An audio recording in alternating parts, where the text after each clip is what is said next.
Boris Schlossberg, Managing Director at BK Asset Management. BK Asset Management's Kathy Lean.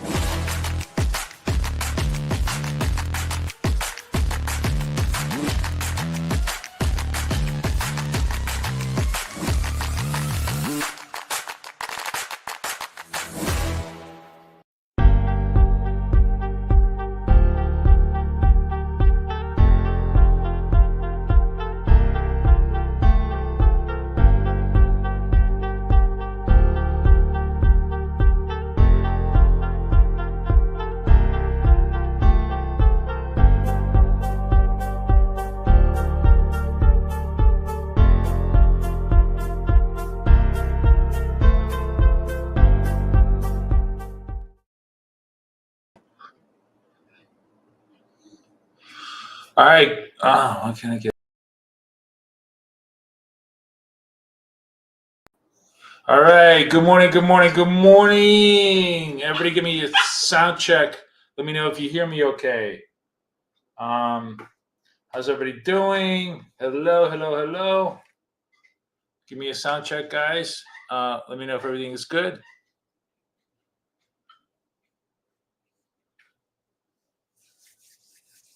Afternoon. Thumbs up, please. Thumbs up. Watch me from Nigeria. Wonderful, wonderful, wonderful.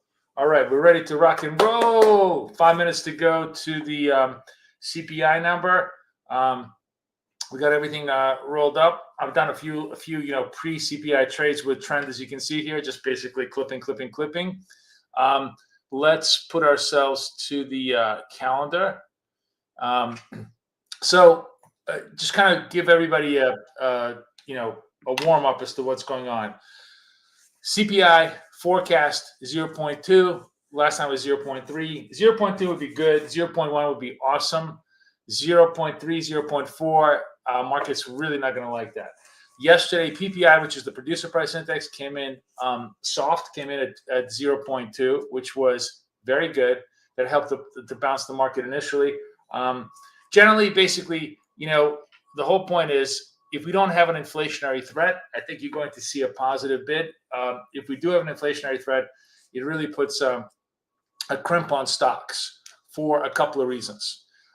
Number one, obviously, it negates any possibility of further Fed interest rate cuts. That in and of itself, puts a pressure on stocks, because stocks trade on lower interest rates. They love low interest rates because then they become valued much higher. But even if let's say, that point of view is not material, the really big problem is a higher inflation rate is very likely going to raise the yields on bonds. Oh, and here comes the siren. The sirens are early today. Everybody hear the sirens in the background there? I think that was, what the hell was that? That was an ambulance. It wasn't deep enough to be a fire truck. Anyways, the point being is, interest rates are high. That really pushes bond yields. So bond yields have already been rising. Imagine a 10-year at 5%. 10-year at 5% is a very competitive rate of return, especially for circumspect investors. Versus stocks, which are obviously unknowable, and that creates an outflow from stocks to bonds, which is obviously going to hurt stocks as well. So all of those things weigh on equities ahead of this report. We got literally 40 seconds to go. Got the data on our right-hand side. Let's see how they print. We're not going to jump the gun even when the data prints. We're going to let the price action develop, and then we're going to move on the next wave after the price action develops. Right now, I have it on S&P, and it's just bouncing up and down, bouncing up and down. 12 seconds, 10 seconds left. This may take a few seconds to print. We'll pretty much know from the price action whether it's a beat or not, but then the actual data will confirm where we're at. Looks pretty good. Looks like we're popping high. So yeah, 2.2. Core is 3.2, which is even better than 2.2. inflation rate month over month was actual rate was 2.9. Manufacturing sales was pretty good. New York State kind of sucky, and wholesales this. So generally, really nice big pop here. You see the little hot icon telling us that the price now is really stretched away from the 80-period moving average. It's good, not great. 2 is fine. It's exactly what was expected. It's not, it's not. What this basically tells you is that inflation is relatively contained. We may have an opportunity for just one more rate cut. More importantly, we can go look at bonds. Let's look at the bond yields, and they're dropping. That's good. That's good for us. The 2-year is 4.3. I mean, if 2-year gets down to like 4.25, that'll be really nice.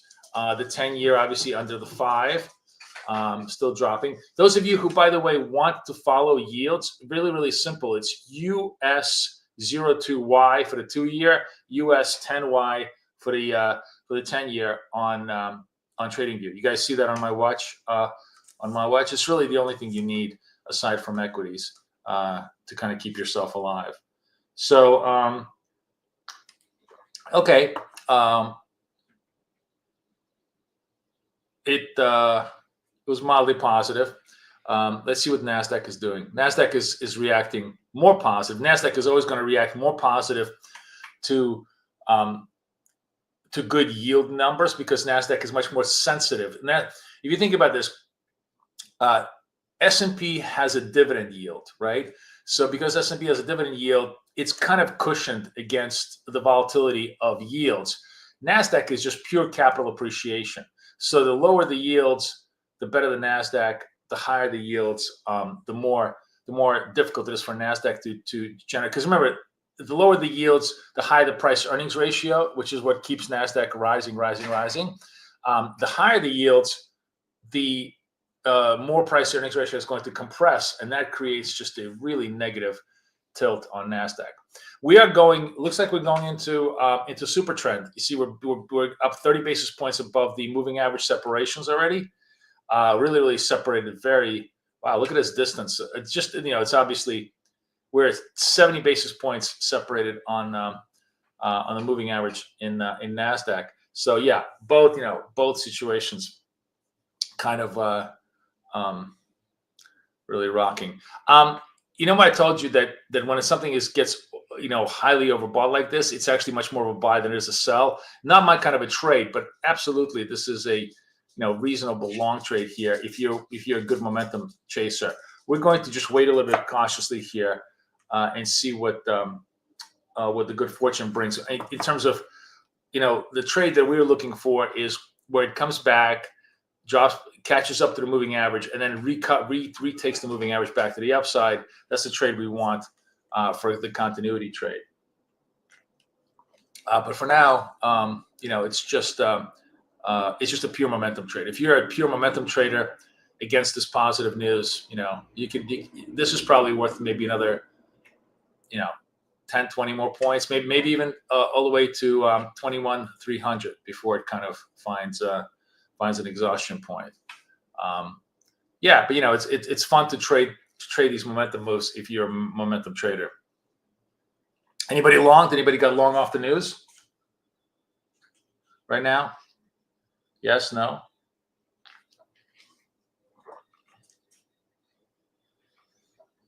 Nobody's talking? It's 4 a.m. in Uganda. Dude, man. Wow. Wait, how far is Uganda? Wait, is that right? Uganda is 4 a.m.? Cheryl, you waiting? You're holding? CK's Family Adventure says he should have. It's all right. What I wanted, the main thing I want to kind of show you is once you understand the pattern, once okay, positive news, big expansion, look at our indicators. Once you understand how these indicators measure, sort of like once you're a doctor, you kind of understand how your tools work. you can diagnose the next patient and the next patient. Remember, this stuff repeats itself endlessly. So the next big news pop, you could trade momentum on that. It's definitely not a bad trade. Now, if you're looking to be a counter trend trader, which I am, and that's what I like to do, this is a really, really important point. Just as it's pretty obvious that momentum moves really are good. The stupidest trade, and I make this trade all the time, so trust me, I speak from experience. Literally, the stupidest trade you could possibly make, even if it works. It's even worse when it works. It's worse when it works because it teaches you really bad habits. The stupidest trade you can make is to say, "Oh, it's so stretched out. I gotta sell at this point." Because here's the thing: when it gets this stretched out, it can get vertical. It can just push you and push you and push you like 30, 40, 50 points higher. It is much, much better, much more intelligent from price action point of view, from historical point of view, just from intelligent day trading point of view, to actually let the price fail the moving average. Until yesterday, 2 days ago, I didn't trade last night in London because we had CPI today, so there was no activity. Yesterday we were in Bitcoin trade, and I'm going to show this trade to you just so you understand how stupid it is to try to fade strength. Fade is just a trading term for go against the trend. So this was London. Yeah, this was me. So we were in London yesterday, right? I want you to look at this move. This was a sustained move from 406 until 454. And if you were stupid enough to think this was a top, this was a top, this was a top, you had your ass handed to you. Not once, not twice, but 3 times. If you were really, really over levered, you would have just been destroyed. Versus waiting very patiently until you get the sell signal over here, boom, works like a charm, right? Now, it doesn't always work, but it is far, far more intelligent to let the price action take you, show you what it's doing versus you trying to guess what it's doing, right? So the first order of business is when if we're going to counter trend, just for those guys that like to counter trend with me, we're going to counter trend. We're not going to do it until we get a counter trend signal. This may take another 10, 20 minutes, whatever.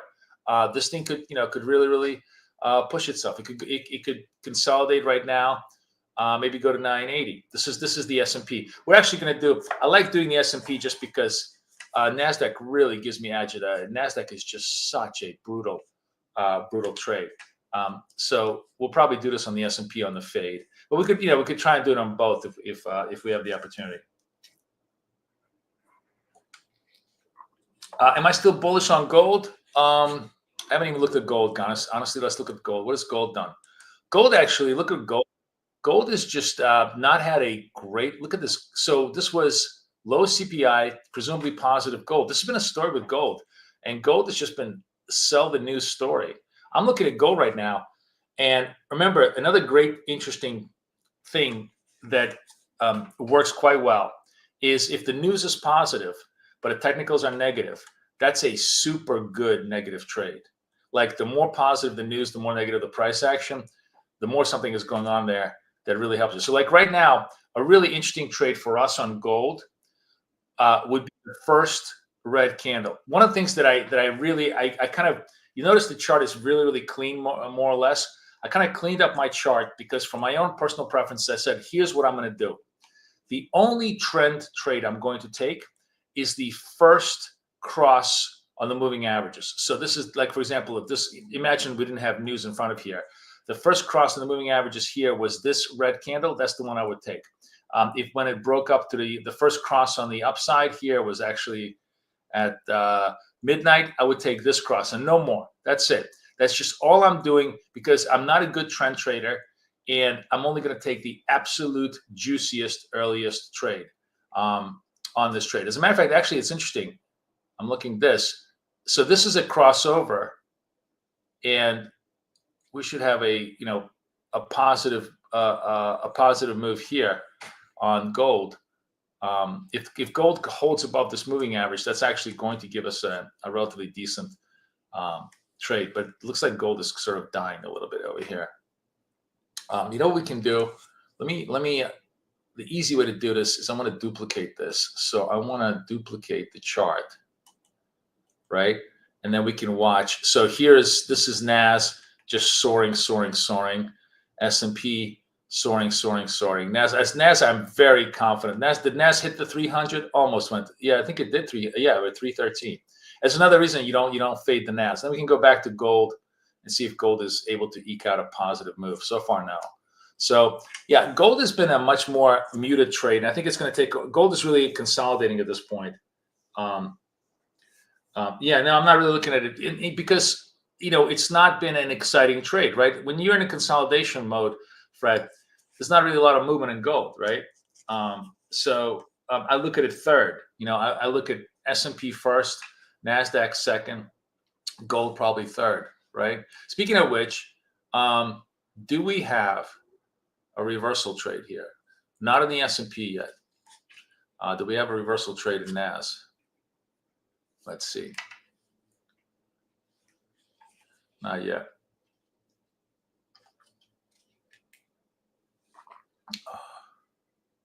Well, possibly. It's got a break and a hold. There we go. 13, 14 seconds. We'll watch the NASDAQ trade here. We'll see if I can get a trigger on that. Got to hold. Okay, it's sell market. All right, sold 81, 281. I got to put my glasses on because now I can't see anything. 281. It's got to be 301 on the next one. I'm going to lay them out and then I'll show you the charts. 301.50, and then MNQ 321.50.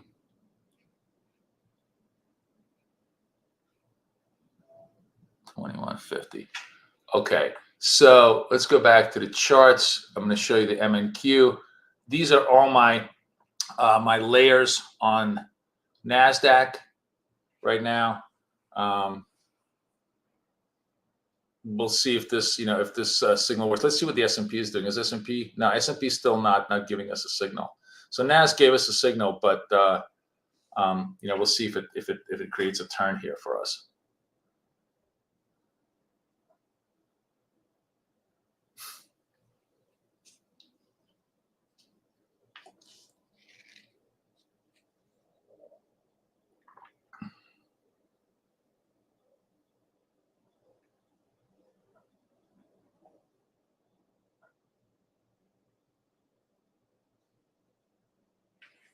Still a very strong rally. Hopefully they just want to retest the 300 and then come back and fade it. But this is why you want to be very, very. I told you, NASDAQ is always the wild beast, right? The really, really hard instrument to control.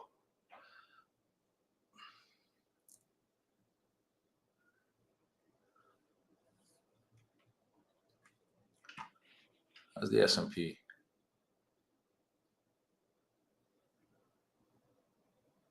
I'm watching the S&P just to see if I can get a signal in the S&P, but so far, no.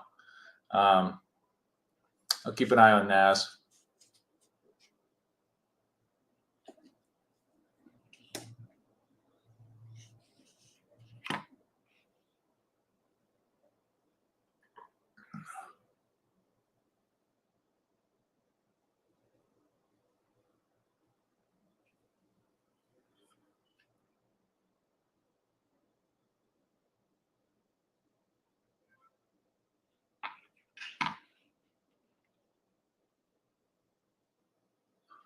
Oh, man.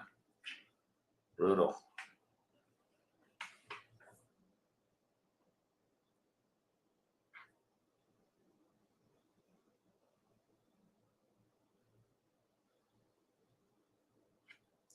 How do I set them all at once? I have three. I'll show you. Once we kind of let the trade play. So I'm in its second tranche now. I'm going to try to push this over here to see if we can get this resolved. Let's see if this gets resolved. And if not, we'll have to go to the third tranche.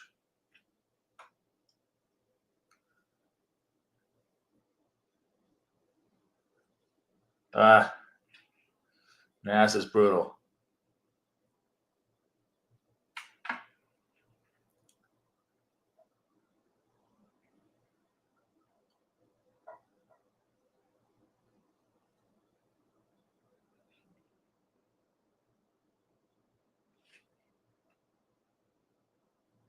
$294 is my break even.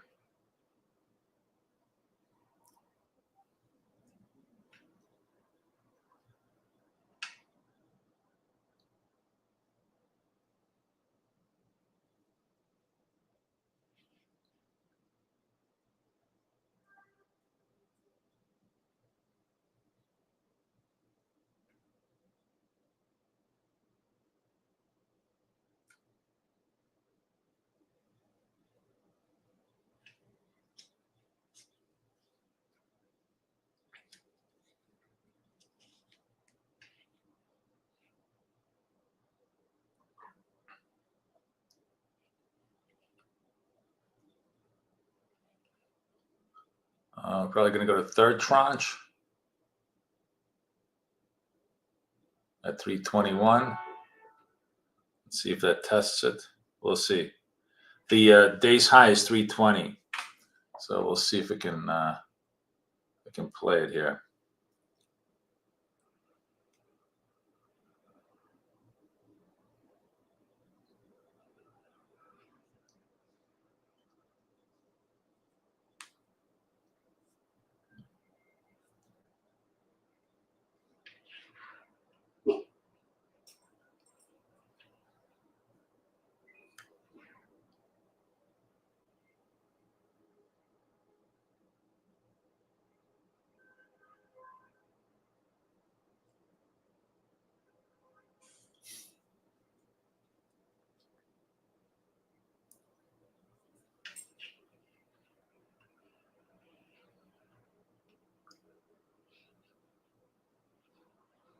S&P giving us nothing right now.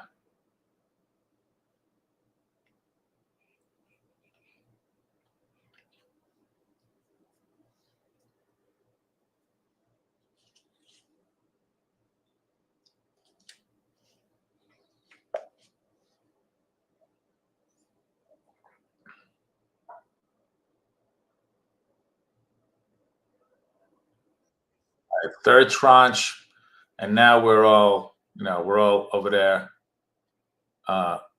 looking to see if we can just get out of our position. We'll see.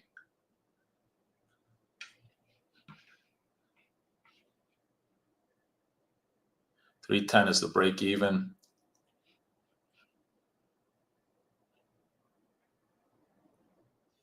All right.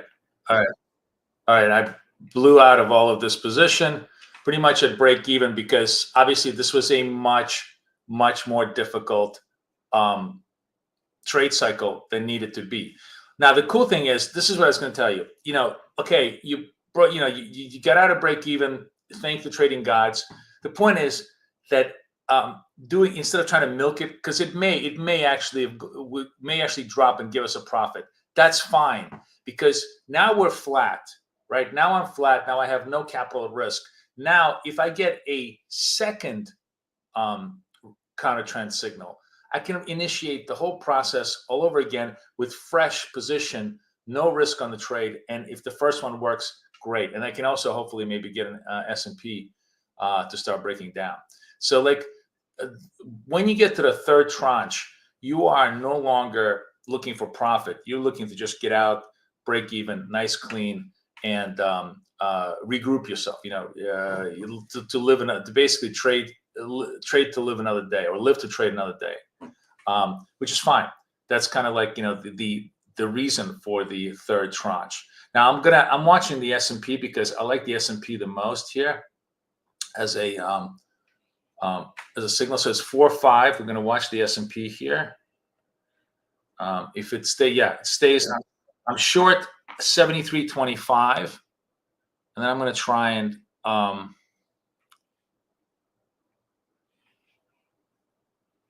sell 75.25, and I'm going to sell 77.25. Let's see if I can work this out. It's still, still fighting me. And NASDAQ doesn't have a sell signal for us just yet, so we have to see.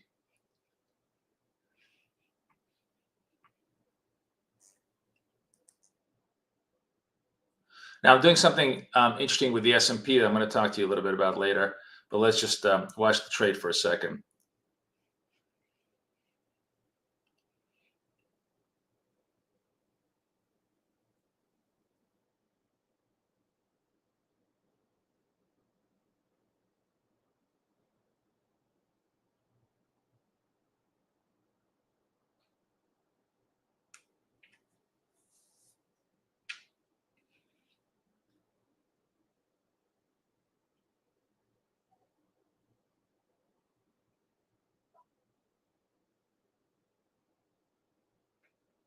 All right, we'll take this.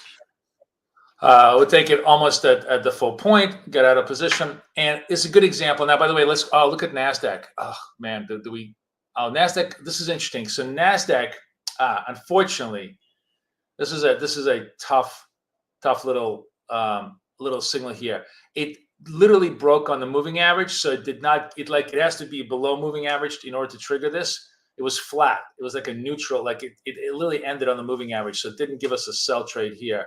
Would have worked perfectly fine.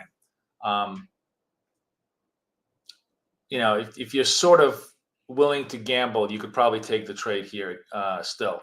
I'm not going to do it just because I don't want to show you bad habits. But this is not a horrible position, because even though the first one failed, this is a second failure of the moving average, and it shows you how how much better it is when you have that signal, because it very, very likely goes down. With the S&P, that was had I stayed on S&P, NASDAQ is really, really a hard trade to trade.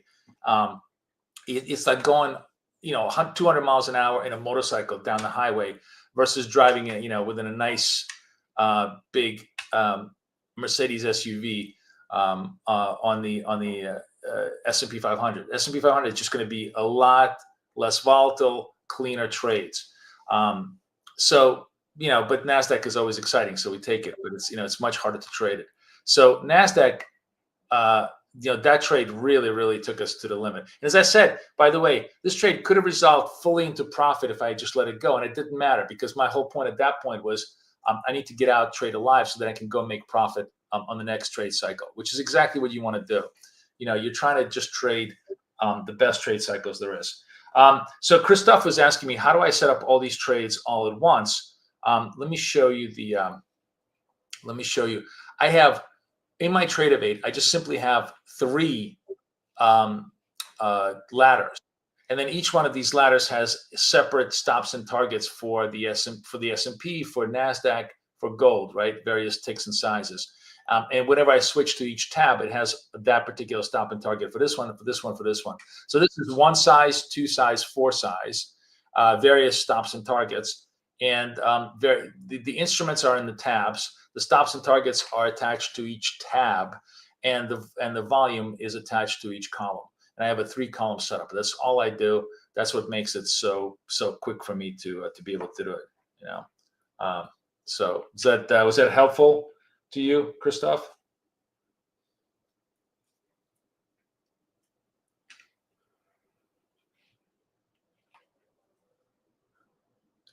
So again, just another good example. My whole game plan with you guys in live is anybody can make money. It doesn't matter how much money I make, because it means 0 to you. What's much more valuable, hopefully, to you is to understand what makes money, so that then you can make money when you are trading your own account.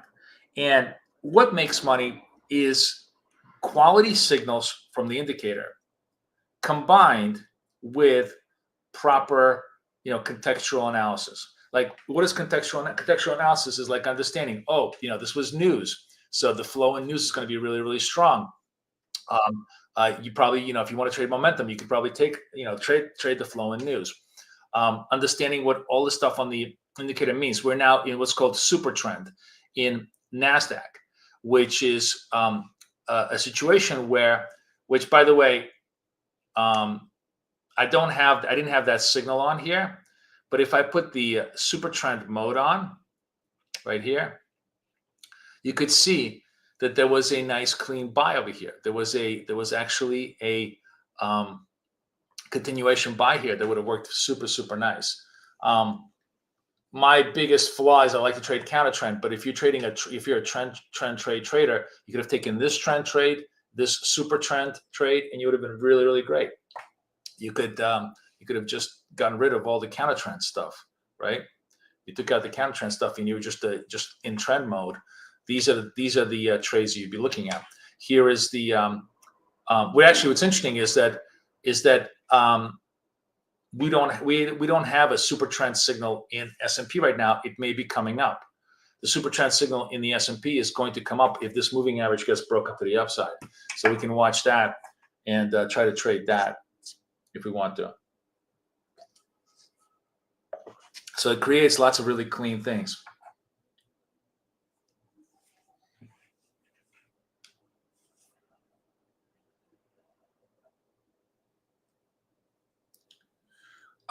Joshua is asking an interesting question. Okay, Joshua. Great question.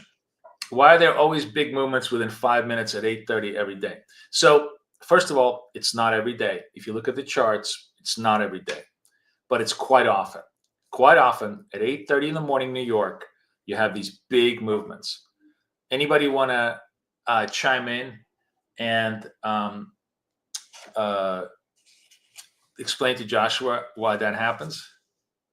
Anybody want to take a gander at this?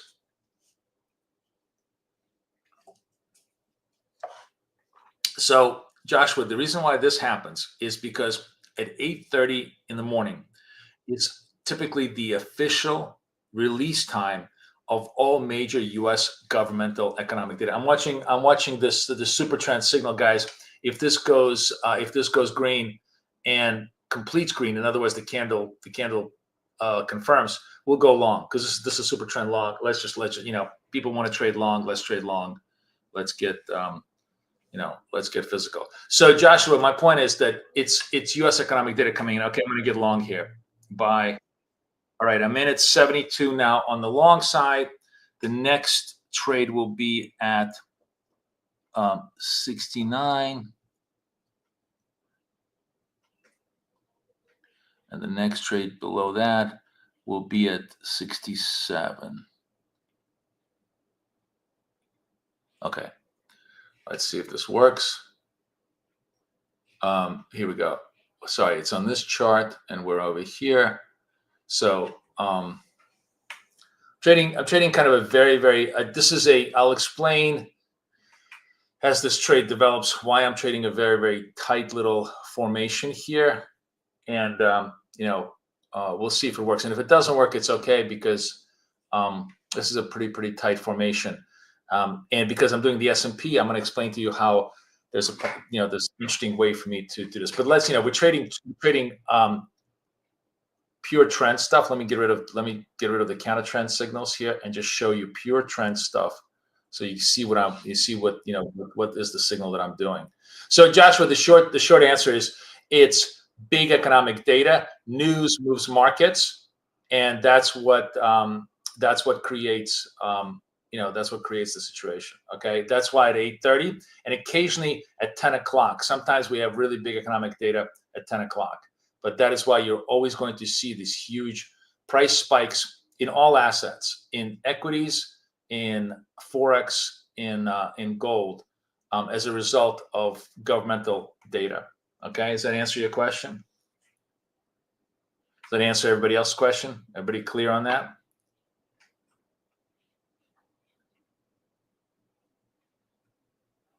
Yeah, Josh says, thank you, anytime. Feel free to ask any questions you guys have. That's what we're here for. We're trading and chatting. So, feel free. Anything comes on your mind, market related, New York related, anything you want to ask me, I'm happy to answer it. I have no filter, so I'm happy to discuss anything. All right, we're trying to see if this super trend signal, is gonna give us what we need, the need to succeed. Target on this, I believe, is what we came in 72. So target is 74, right? The little red thing is the target. That's always the target, right? Come on, baby.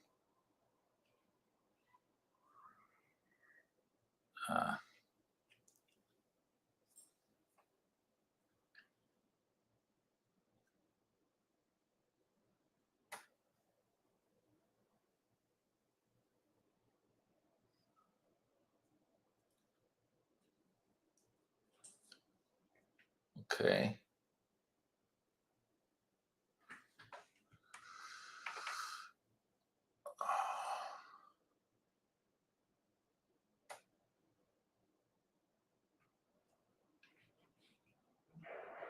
Oh, man.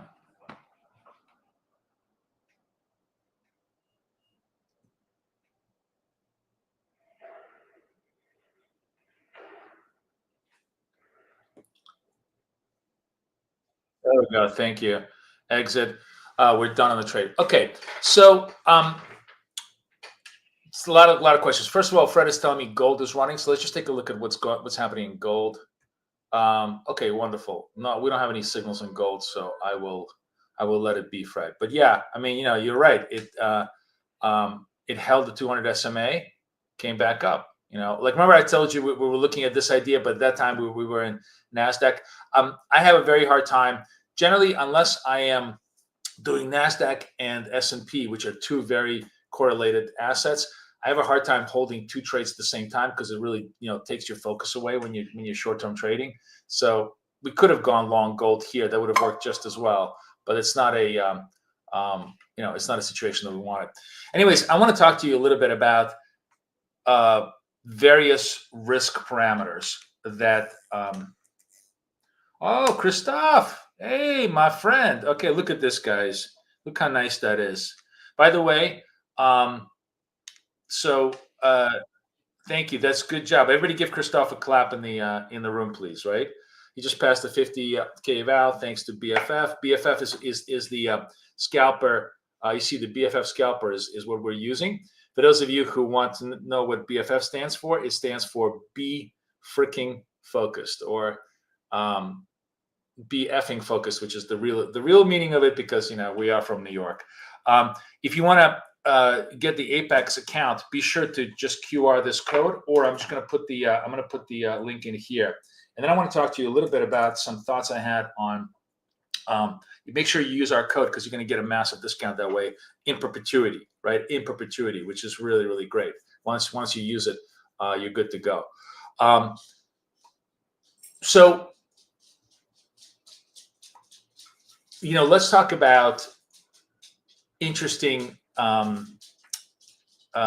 structures of how to do the trades, right?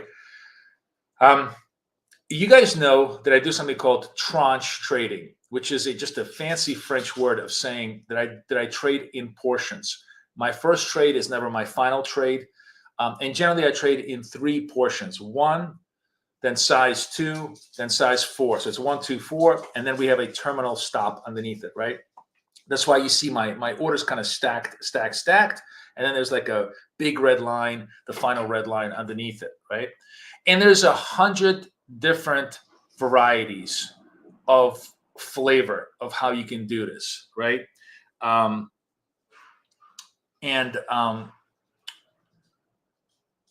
It's not even like these varieties of flavors should be applied universally. The more I think about sort of how I want to trade these things, in my view, certain structures are good for certain instruments and other structures are good for other instruments. So let me explain what I mean.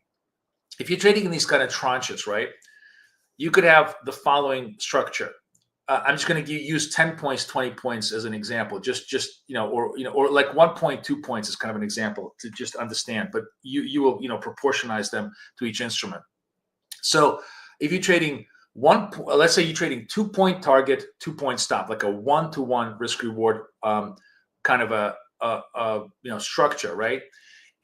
Or excuse me, 2-point target, 2-point pacing, not 2-point stop, 2-point pacing. So in the S&P, what I had was a 2-point target and 2-point pacing. So I was long at 72. The next level was 69. Next level was 67. And there was a terminal stop at 65, right? At 65, right? So it's 72, 69, 60. Yeah, that's correct. So at 72 at 65 is 7-point stop. Is that right? Am I getting this right?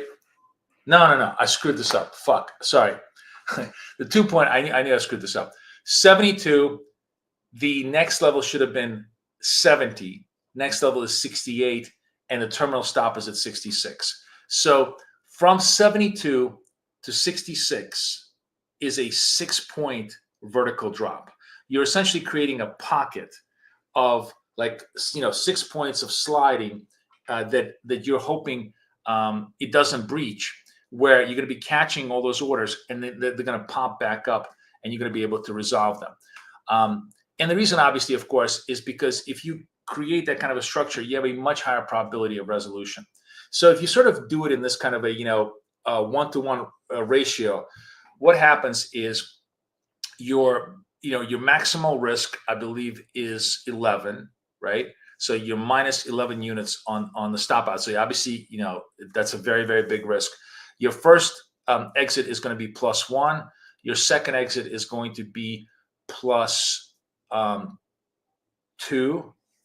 And the third exit at 4 goes to +3. So it's 1, 2, 3, right? So you either win 1 unit, you win 2 units, you win 3 units, or you lose 11 units as your thing. And obviously, you want to be. This is the reason why you want to be taking good quality signals, because you want to make sure that you're going to hit those losing signals no more than once a day, ideally no more than once every 3 days, right? And if you're taking good, clean signals, first break above the moving average, first continuity break, you're generally not going to be hurt by the stuff. For example, if I was just doing S&P trend, counter trend with these strong signals, I had one winner here, one winner here, one winner there.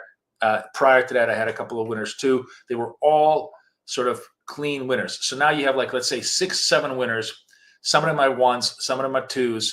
One of them maybe even 3s, right? So when you add all that up, that's already getting up close to 11. So even if you hit one of those, you're at worst, at break even. But if you survive the day without getting, blown out, you now have +11, +12, maybe even +13 points to the good. And if you're doing a good job, you're doing +13, +14 units of revenue every single day. Maybe every third day you hit 11. And remember, that day when you're hitting 11, that's not the only thing you're seeing. You probably have +4, +5 units of positive, because it's only one bad trade against maybe 3 or 4 good trades. So overall, you can just kind of climb the ladder of profit doing it this way, with kind of a 1-to-1 tight separation moves, right?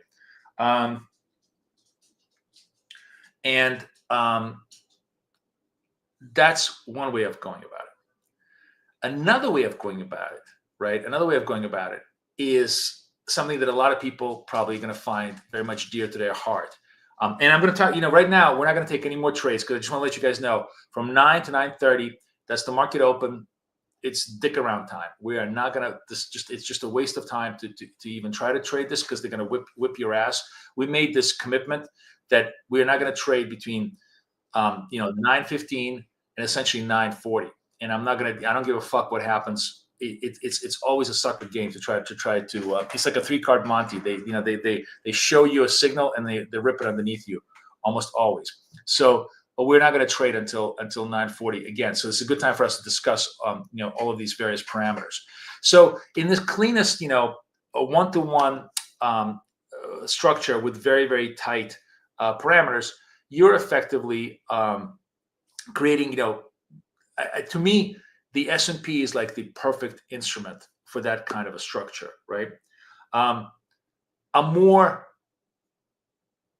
secure structure, but also one that is going to be much more painful when you get hit, is what I was doing like yesterday. Something where you're actually your target is, you're only looking for half a unit of win. Remember, in this structure, you have 1 unit of win, 2 units of win, 3 units of win, right? But in the much more aggressive profit resolution, so in that particular structure, you have a 4-point stop, 2-point target, and of those, and that creates like a 12-point cushion where you're trying to buy within a 12-point total level of acquisition, and only just trying to using 2 points to get yourself out. You have a very, very high sense of resolution, but then you're essentially only winning half a unit every time. And if you get clipped, it's 22 units. So to win at that game, you absolutely have to be like an insurance company. Insurance companies sort of pay out 1 out of 1,000 times. Obviously, 1 out of 1,000 times would be great, but it's not, you don't need to pay. You just need to pay out, meaning pay out the market, lose money to the market. Maybe 1 out of 25 times, ideally out of 1 out of 50. This allows you to take on a lot more trades because you have a higher sense of resolution, but you essentially have to do like 20 trades a day and only lose once every 3 days. Still very much possible, but for those people who like to just quickly make small profits, this is the pure insurance model. And then there's like the third model, which I think many of you will find interesting, which is less accurate, but is also on a net basis a much richer P&L. And that model is the model that I would apply to like NASDAQ, because this is a model where things work, they work very well your way, and if they don't work, you eat the loss. But here, that model basically uses a 1-to-2 risk-reward ratio. So to give you an idea, in NASDAQ, I would be looking for a 20-point profit with a 10-point separation. So I buy NASDAQ at 21,000. The next one would be 21,090. Then it'd be 80. Then it'd be 90, 80, 70. And then this would be a four tranche, a 4-portion entry, and then a hard stop. So on a 4-portion entry, the risk reward numbers are the following. And trust me, I did the math, so I'm fully confident in it. When you lose on this 4-point tranche, you're losing 26 units of risk. When you win, the first win is a 2-unit win. If you resolve at the second level, it's a 5 total unit win. If you resolve at the third level, now I have to go look at my notes.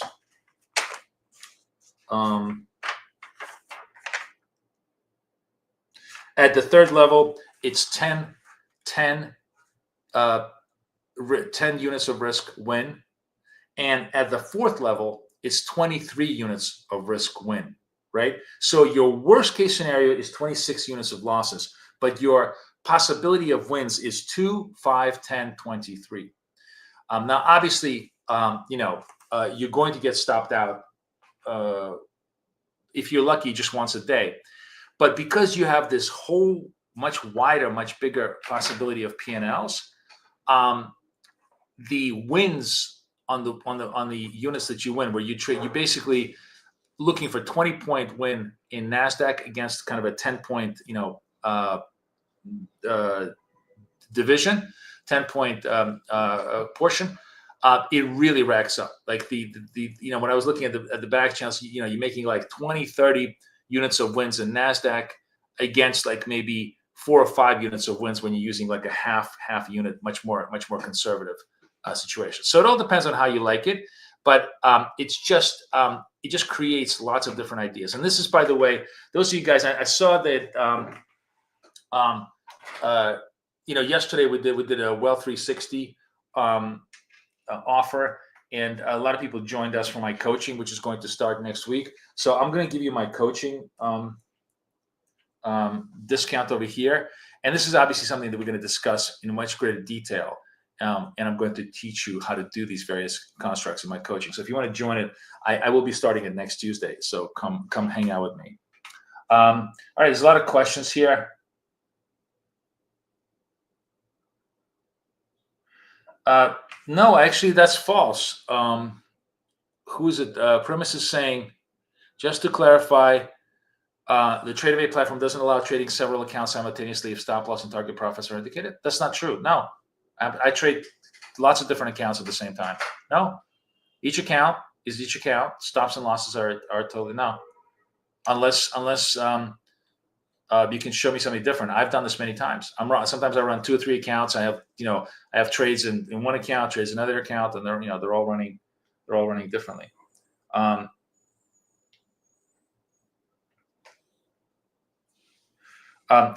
This strategy is just as applicable to gold as it is to anything else. I mean, we just, as I said, we're just not trading gold right now because we're focusing on equities. And gold just doesn't have any signals for me right now. I'm not really.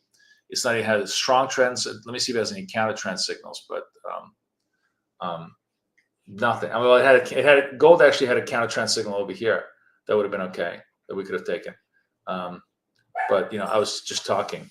So anyways, I know it's a lot, but I thought we'd take a few minutes because we got time before the markets open up to kind of understand the various win-loss ratios. And that's the whole point, is that when you're trading short term, there's no such thing as a cookie cutter trade. It's kind of like a melange. It's the more you think of it as a kind of a combination of trade possibilities, the more robust your results become, because you can't rely on a single entry, single exit kind of a structure with any degree of confidence, because the markets are just too wobbly, and they will always take more of a wobble than you think.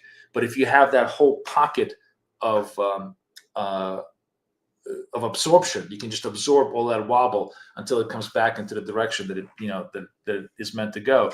You are able to resolve a lot more trade possibilities.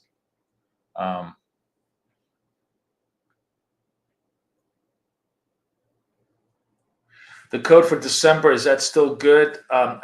Nick, I'm sorry, Nick. This code that we have, the BK Save, is permanent. So if you want to use that code, it's always good. It's always good, and it's good, going forward. Like once you lock it in, you can use it forever on that code.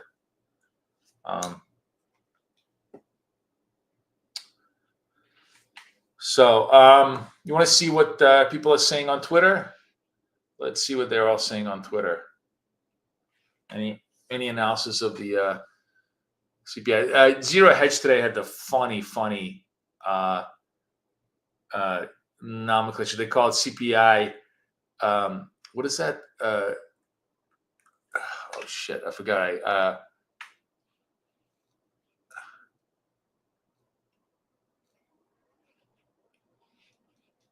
I forgot what they said. I actually quoted them in that, and then I totally forgot. Let me see what's up. What does it has? It has me on the. It's on my feed.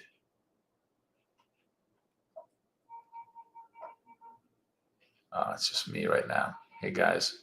Okay, those of you guys on Twitter, please come join us at BK Forex, YouTube BK Forex on live, and also sign up, guys. I mean, I see a lot of people. It's great. I have a lot of people come watch us on X and watch us live. But if you subscribe, you'll always know when I'm popping up, because then I pop up a lot.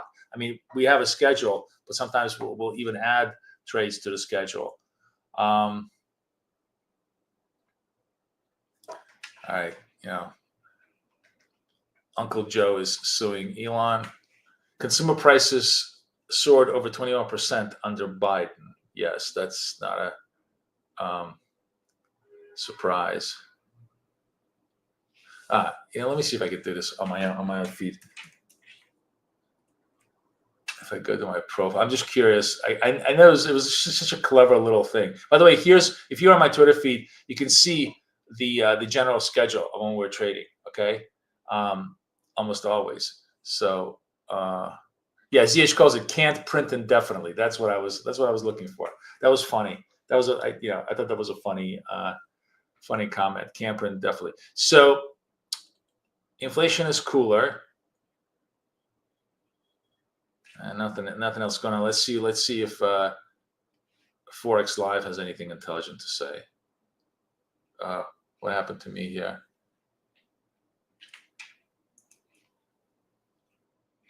No, wait, hold on. Sorry, guys. I'm popping up and down. I'm trying to find the Forex Live feed here. Here we go. Here it is. No, nothing much. Let's see if there's anything specific.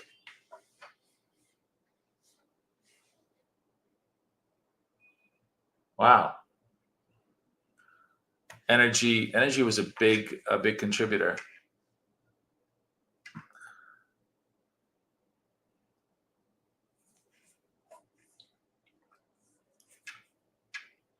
Communication, alcoholic beverages.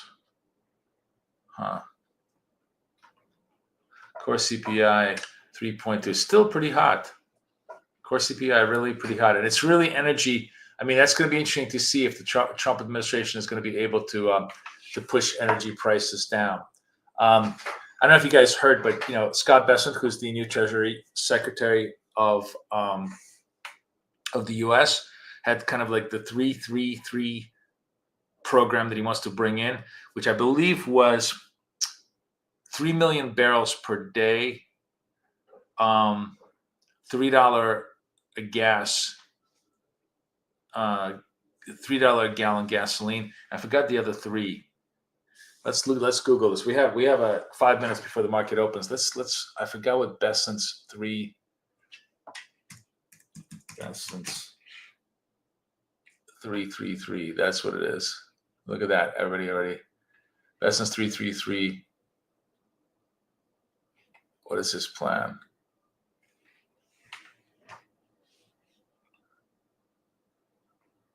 Let me just log in just one sec.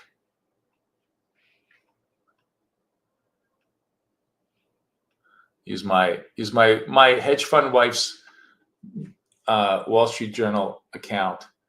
Okay, so what does he say? So what is the three things? 3% growth. That's what it is. He's looking for 3% growth, 3% million barrels per day, and a federal budget deficit of 1.3. That was I mean, it's actually kind of an interesting summary of what he's looking for. John is saying where we're going to get the 3 million barrels of Canada turns off the tap because of Trumpy tariffs. Actually, the opposite, John. I think what you're going to see that's going to be super interesting. My friend Tracy Shuchar Chai Girl, who's a great energy analyst, actually tweeted this out today. And if you look at my feed, I retweeted her and I said this. This was like the most intelligent, interesting insight into the whole Canada tariff oil energy thing going. If you think Trump is like serious about any of this shit, you're absolutely wrong in terms of what the end goal is. The end goal isn't to punish Canada. The end goal is to get the Canadians to build the pipelines so they can pump heavy crude into the U.S. refiners who have the capacity to refine heavy crude, right? Canada has to like dump oil at $20 below market because they don't have the pipelines. So with Poilievre coming in, hopefully coming in as a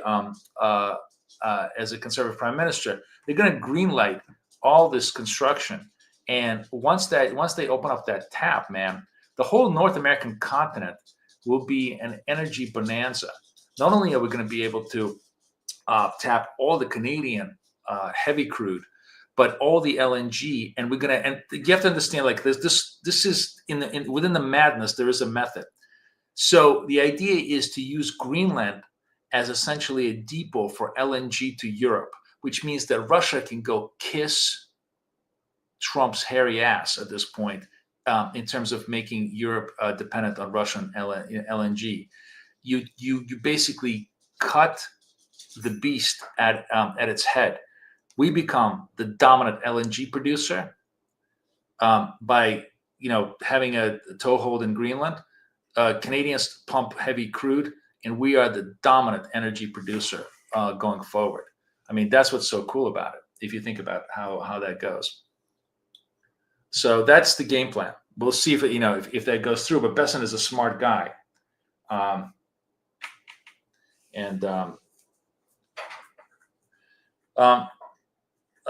sorry, Nick, I don't know what Western CPI means. Nick is asking me what is Western CPI. So we, by the way, we're looking, still looking, pretty bullish. We're still in super trend. We have 4 minutes to go before the open. So as I said, first 10 minutes of the open, let's just see how it plays out. But so far, the trend trades have been pretty good. And if we get counter trend signals, we have the counter trend signals on the charts. We'll trade those as well. Gold is choppy. NASDAQ is in super trend. NASDAQ is trading super trend pretty well. So we'll see.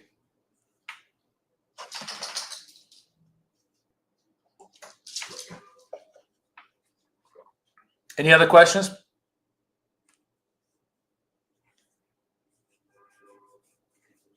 How's everybody liking the new BFF scalper? I'm actually curious. Let's do a poll. We got a couple minutes. Let's do a poll. Because here, let me just do a poll. Where am I? Oh, where's my poll?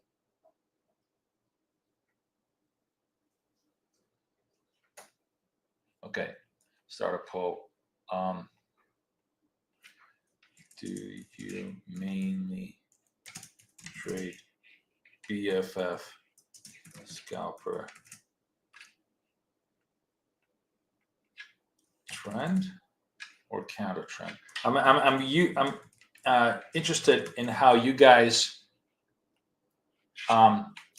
trade scalper, whether you trade it in trend or counter trend, mainly. It doesn't have to be always, but just mainly. I'm just curious to see how that's done.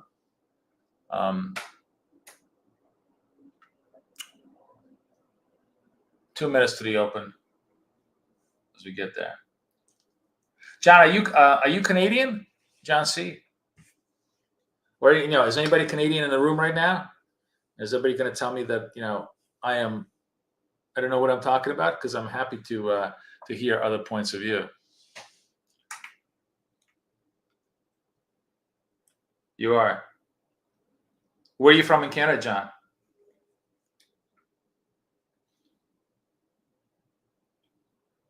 Oh, you're in Vancouver. Ah, nice. Nice. Yeah. That is like literally Vancouver to me is one of the 7 wonders of the world. The thing is that people who live in Vancouver really, really do not want to be known as a tourist destination. They hate tourists there because they don't want everybody overrunning their city. But the city is beautiful. It's like New York City with a ski mountain behind it and an oceanfront view. It's just gorgeous. Paula Grant says he's in Montreal. Completely agree with you. Ah, vive le Quebec. Good for you. No, I can't. I think Canada clearly needs a rinse at this point. It's really, I don't know if you guys, I know what I want to tell you. Everybody, and everybody on Twitter, don't forget, I'm going to post this on Twitter as well. This weekend, make sure you're coming down to our top 10 trades of the year. We got some really, really cool stuff to talk about as far as the top 10 trades go. Let me put this on Twitter as well right now, because if you guys are listening to me on Twitter, make sure you come. So the thing is, if you, even if you can't come, because maybe it's early in the morning, because we're obviously doing it for Asia and Europe as well. As long as you register, I'm going to be able to send you the the video, so you can watch it. You can watch it on demand at your heart's content. So please, please, please make sure you register. It's going to be a really, really fun show. It's going to be both the Queen and I. So Kathy will be there, and she's got some really interesting FX trades, and I'm going to talk about. I have some very cool market non-dependent. That's really going to be the really key thing. I'm going to take the market risk out of these ideas completely, and I'm going to have market neutral trades that I think you could find really interesting. So come hang out with us. All right, watching. What do we got? Oh, we're at 9:30. We're kind of open, and we open that. This is typical. When you have news, the displacement in price happens off the news open rather than the market open. The market open kind of is just really flaccid right now, right? Not much really going on here, and we don't have much price action. So we will, we'll just watch this carefully and see what's going on over here. Still in super trend conditions for both NASDAQ and I believe S&P still. Is S&P still super trend? Yes. What will be interesting for us is if this loses super trend conditions, if these green candles start turning back to being black, that's going to be an interesting signal to us that maybe this whole pop is losing its luster for now. By the way, how crazy was the price action yesterday, where we had this ramp up, just a slam down yesterday, just like a relentless sell in the afternoon, and then come back up again. It was just a ridiculous price action moves yesterday, right?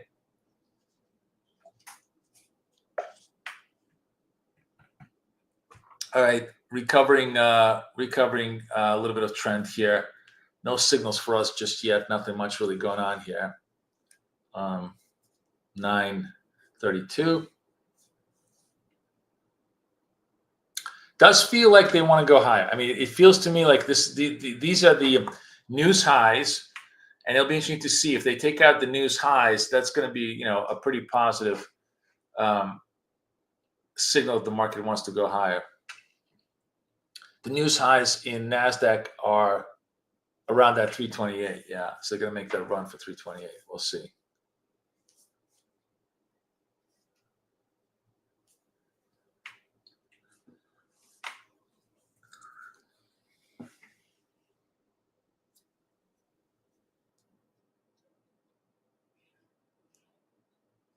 By the way, Paulo, okay, after we do the trend, so everybody, 76% of you trading trend. Okay, all right, you bunch of pussies. I understand. No, I'm just kidding. It's totally understandable. You need to be a complete degenerate to want to trade counter trend.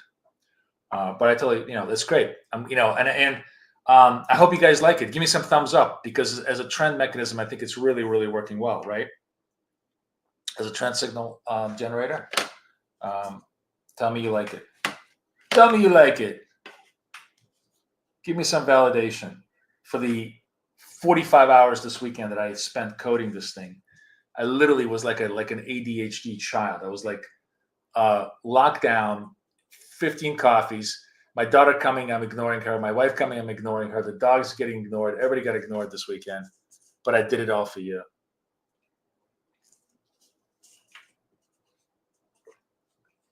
John says Kathy killed it this morning and kept beating it with a baseball bat. Well, she's very good at that. Trust me, she does it. She doesn't only do it to the markets.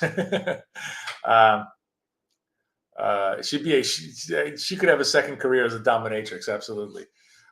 Anyways, what was I gonna say? Shit! No, Montreal bagels. I knew I had a thought there. So everybody loves the BFF. If you guys want the BFF, by the way, the coaching is by far the cheapest, easiest, most attractive way to get it. But if you want to just simply try us for a month, here I'll put a link in here. You can just come in as a buyer, or if you want my favorite broker, our friends at ACAP, you can open an account with them. If you're non-US, if you're Canadian or any other human being except the US species of human, you can open an account with them. Okay, and then get it for free, literally for free. So really, really cool. So I was talking about Montreal bagels. Let's do a trend. Let's first of all okay. So we're good. Everybody trading trend. Trend's really killing it. Basically 80 to 20. So I'm going to end the poll here, and we're going to do a much more serious poll. This is truly a much better, much more important poll. What is better?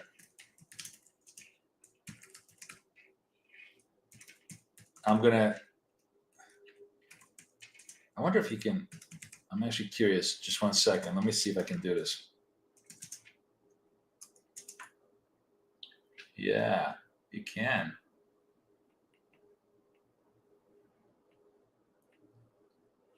Oh, no. Oh, no. Wait, hold on. New York bagels. I'm trying to get really cute with emojis, but I can't do it. Maybe I can do it here.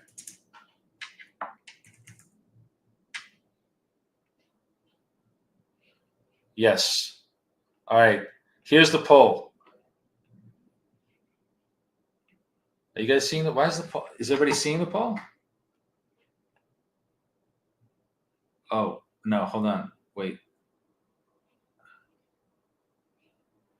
I don't want to do this.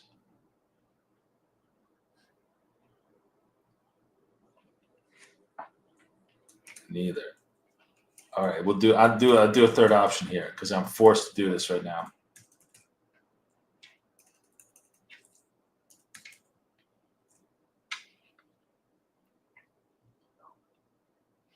All right, here's my very, very important poll.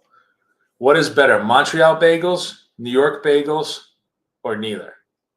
But definitely don't vote California bagels because they don't even exist.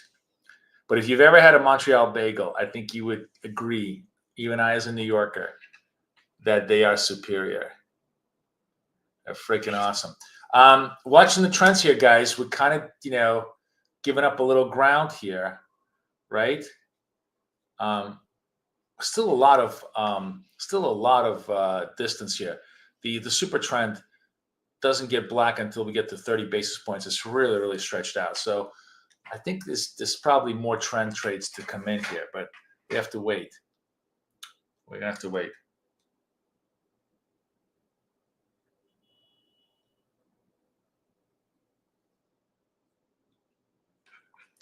Yes, the Montreal contingent is definitely impressive. Montreal bagels are awesome. There's a place in New York that tries to do Montreal bagels, and they suck.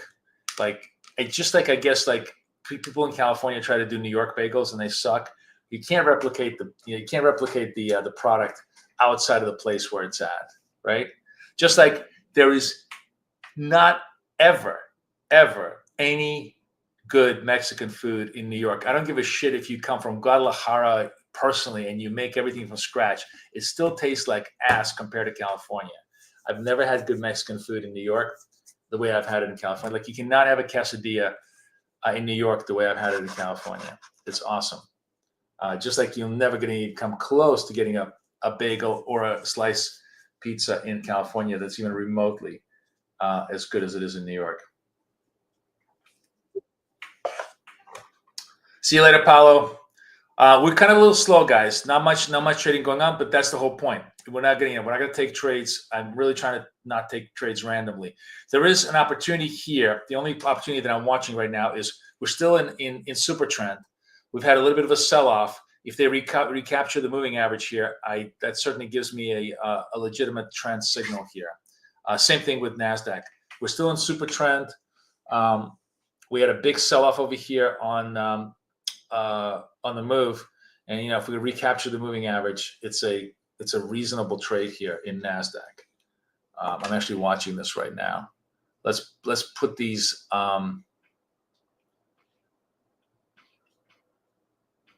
I see how this give me a trend move over here in NASDAQ. Let me see if it's doing it in the S&P too. But yeah, it's doing an S&P. Let's do the S&P trade first. I like the S&P trade. How much time do we have? 6, 7, not quite. S&P not quite doing it for me. Not quite there. All right, no trade in the S&P yet. Maybe the next signal. I'll watch the next candle. I'll be very, very patient. I'm going to try and do the S&P signal there.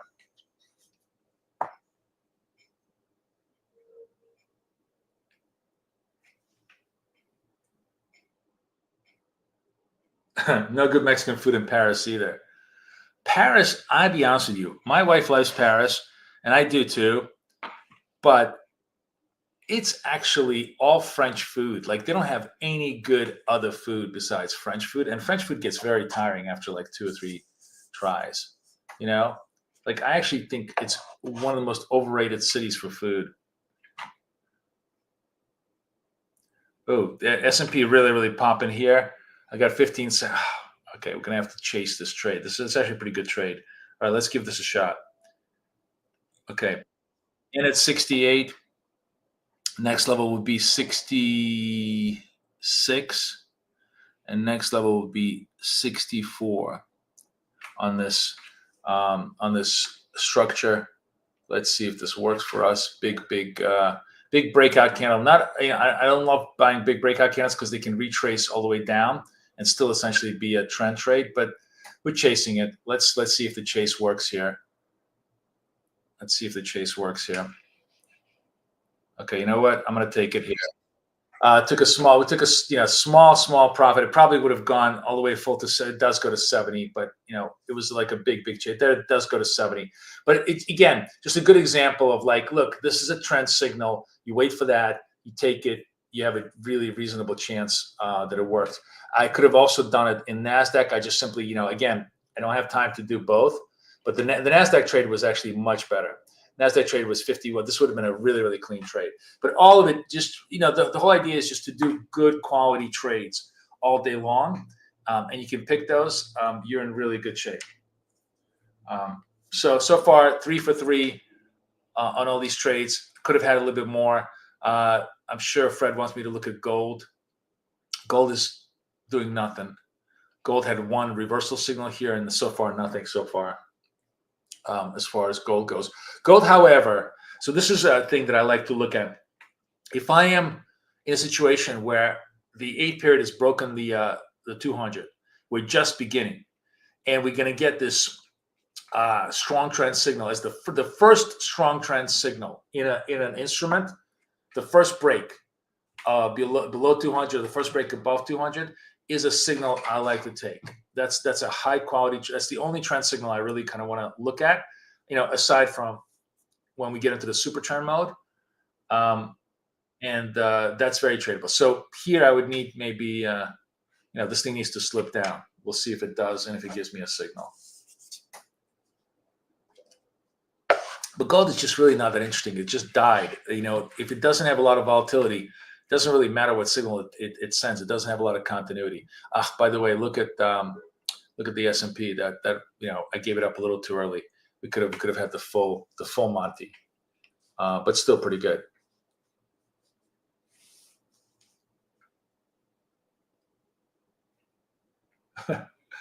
Green Hippo says no good Mexican food in Arnhem, Netherlands either. Only Taco Bell. That's true. But you have all that fried food on the street, right? Those fried fish balls and whatever the crap that you guys have in the Netherlands. Oh, by the way, speaking of amazing street food, Austria was awesome.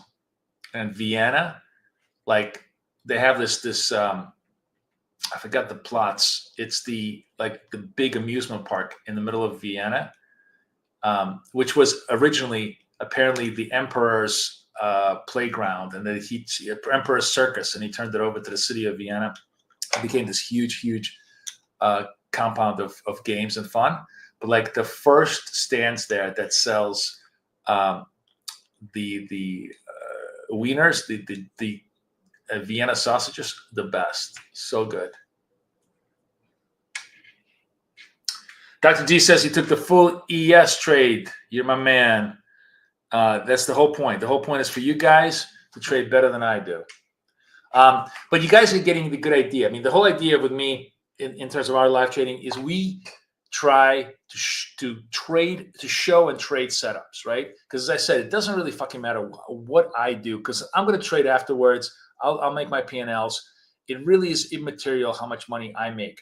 What's really important is that you get a chance to learn how to make money for yourself using these setups, using these signals. And the more I show them to you, the more I filter them for you in an intelligent fashion, I think the better they are, right?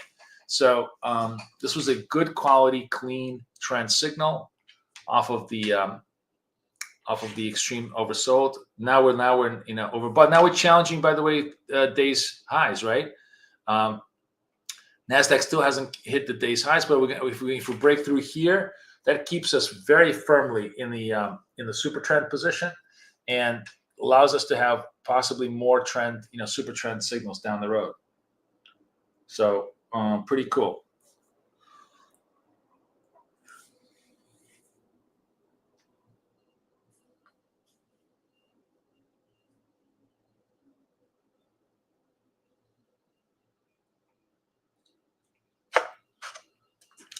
I see everybody on X hanging out. Come on over here to YouTube to get all my links. Two things.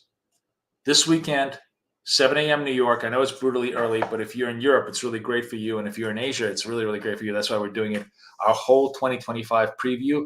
Come hang out. You're going to get Kathy's Forex trades, my other trades. If you can't do it, just register your name and I'll send you the video. I can't send out the video unless you register, but because whatever, broker regulations. But if you just put your name down, doesn't matter which country you're in, everybody is welcome to come in and learn the trades. I'm going to show you some cool stuff. Plus, I'm gonna for those of you who trade with me in London, I'm going to just show you a really, really cool new version of Flash Trader. That's going to be super cool.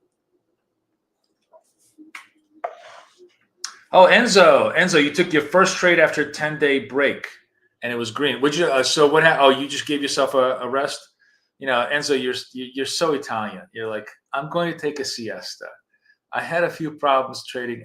See, Americans are like, God damn it, I got to work twice as hard. I'm going to take 10 trades tomorrow because I blew up. But see, this is the right attitude for the Europeans. I'm going to take a siesta and I'm going to come in fresh and trade. Good for you. Good for you. I'm glad you traded. I hope you like the BFF Scalper. Super great. Super great that you did well. Oh, you're working on your business. Okay, that's the same thing. So you are actually an American. Actually, I think if you're a restaurant owner anywhere in the world, because in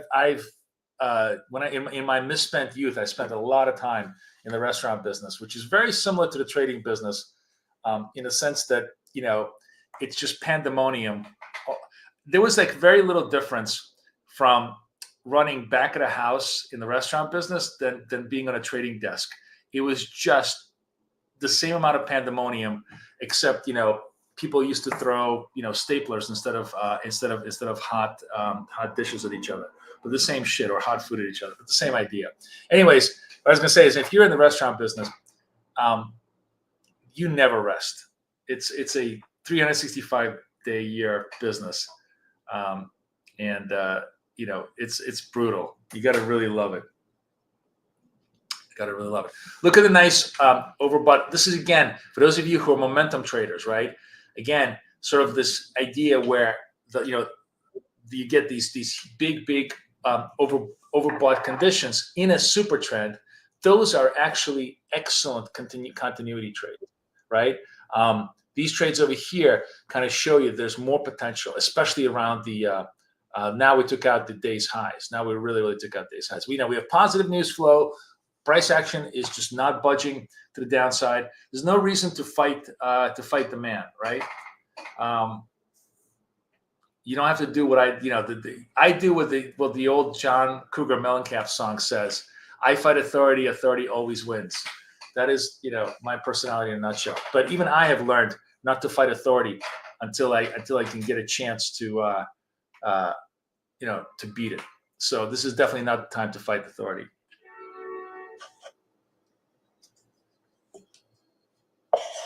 24/7, baby. That's it.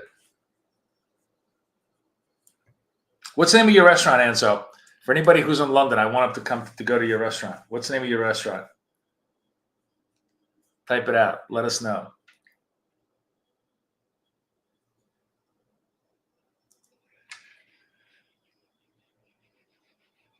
Yeah, well, you know, here's the thing. That's why I spent meridionale. Meridionale means meridian. Okay. Oops.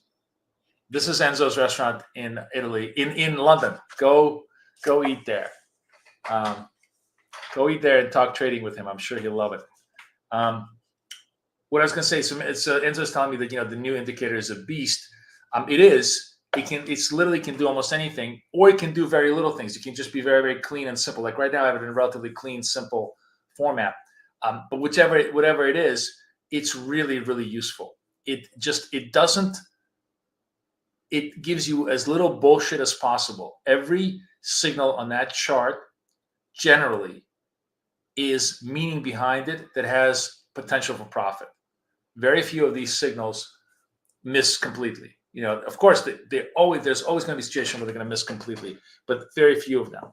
And that's the whole idea. The whole idea of me creating this indicator was to create it so that as many as possible, 9 out of 10 times, you know, the indicators have at least some possibility of profit, and 7 out of 10 times they have a lot of possibility of profit.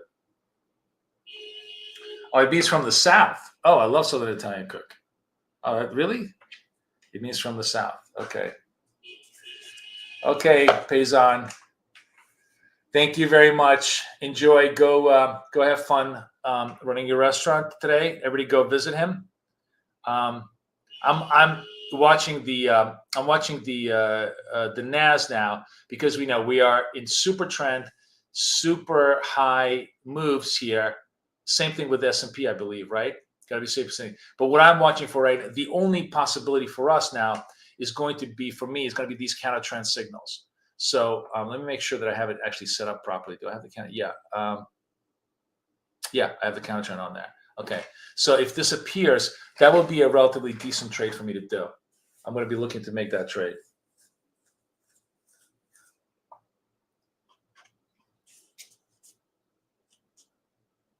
That's what we're doing right now. So just being very, very patient. The key to trading successfully is just not doing anything until you get the signals. For those of you who are momentum, I'm more than happy to actually narrate this in the days, months ahead. For those of you who are pure trend momentum traders, like these slices of price are gold, right? If you like trading, like if you like buying highs for it to go higher, these are the ignition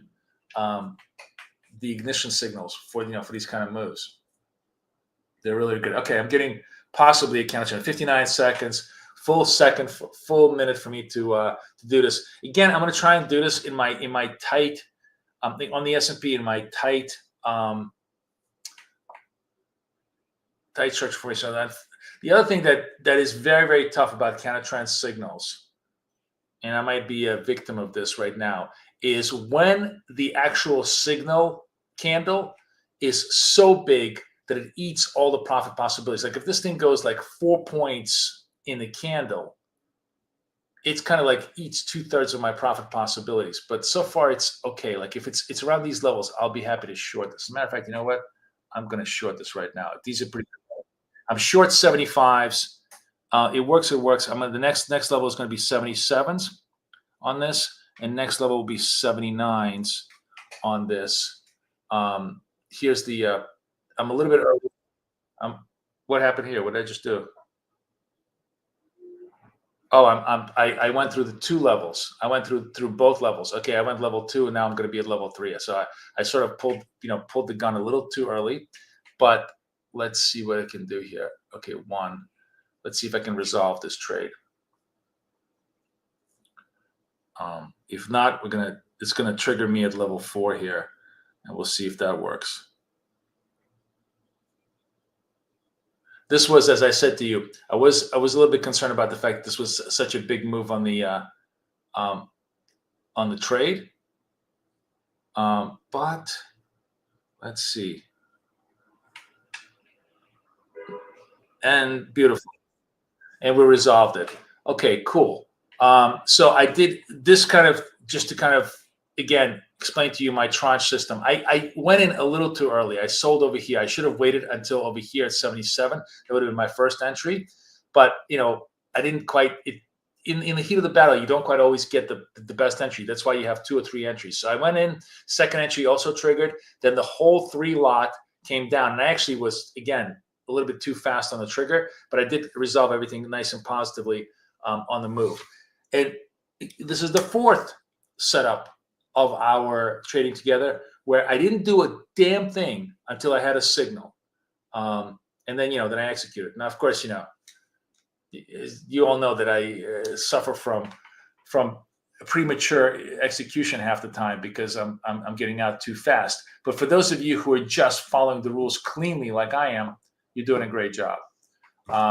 Could we also have done the NASDAQ? Yes, we could have. I think NASDAQ also gave us here's a NASDAQ reversal signal. Also would have been very good. NASDAQ reversal signal would have been really nice and clean here at the 24s, and it drops like a stone here for this would have been a very good 2-to-1 ratio, where you risk 1 unit for 2 units in a 10 lot formation. I really like doing this. Like what I'm thinking of doing is I'm thinking of running the NASDAQ. We're talking about separate TradeAvate accounts. So if I run a TradeAvate account just for NASDAQ trades, the NASDAQ will be this hyper P&L, like a 2-to-1 P&L structure where my payoffs will be, let me just go through the numbers just to give you the payoffs will be 2, 5, 10, 23, or minus 26. So really, just big hits one way or the other, but also big wins. And I think that's going to be really, really productive. It gets you very much faster towards the structure. Even at minus 26, by the way, at the structures that I have, you have $2,500 of budget, right? And that would only be less than $500 if you took minus 26. On the other hand, if you resolved a couple of trades during the day at plus 23, you're talking about $400 winners, and it takes you a week to get to your target, to your funding target. So it's just from a perspective, it's still a very, very good point of view in terms of trading it. And for NASDAQ, I think this 1-to-2 ratio is really the right one, because when it moves your way, it just blasts. If it doesn't, you take smaller losses. The S&P giving me I'm looking at the S&P here. I thought it was going to give me a continuity trade. Nope. Anyways, guys, good trading today, right? I hope you guys really, really enjoyed it. The name of the indicator with flames is the BK BFF Scalper 1.5. That is the indicator. That's the latest version of our indicator that is available. You can get it a couple of ways. I'm going to post all the ways you can get it. You can come into my coaching session, which is really, this is the best way. You can join us for like a month and just give it a test, or you can just put money into ACAP, open an account with them, and get everything for free. So you got like 3 ways I just posted over there. And then of course, don't forget my friends at Apex. Anytime you're trading a prop account, you can lock in that discount for perpetuity with us. So every single thing you buy will be discounted going forward. So it'll be really, really good. Okay. Good day today. Money on every trade. Right? P&L did all out. You want to review the trades? Let's review the trades. Here's where the structure of the trades. Then we started. We were very patient, waited for the reversal in the S&P. Worked great. Then we took the continuity trade, the super trend continuity trade, the S&P. That worked great. Then we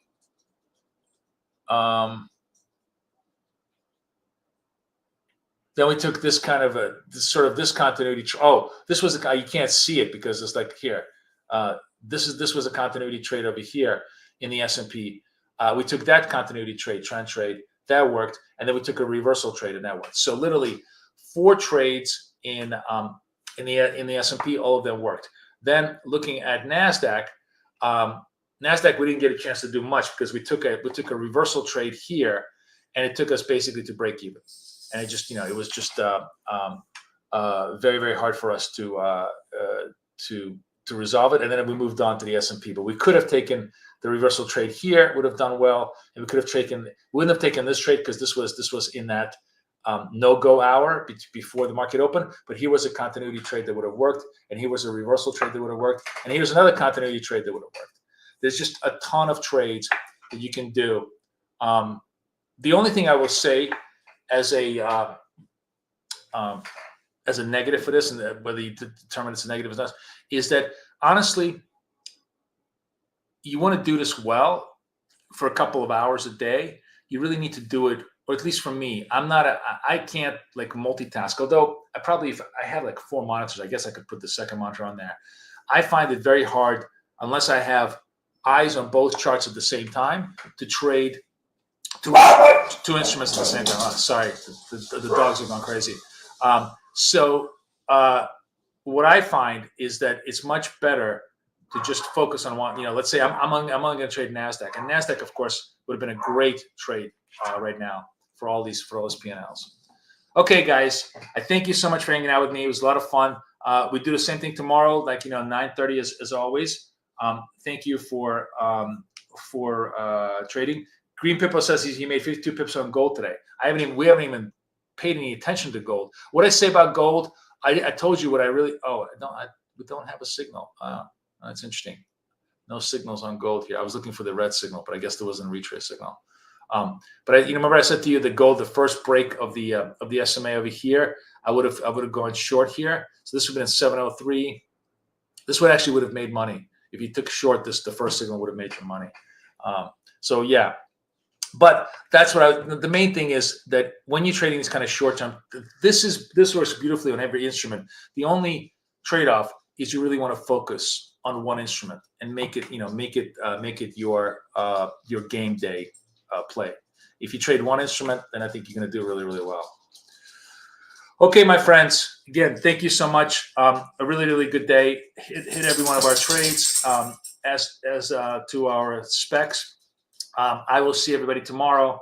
I am going to do London tomorrow, so come join me in London, and I'll be doing New York.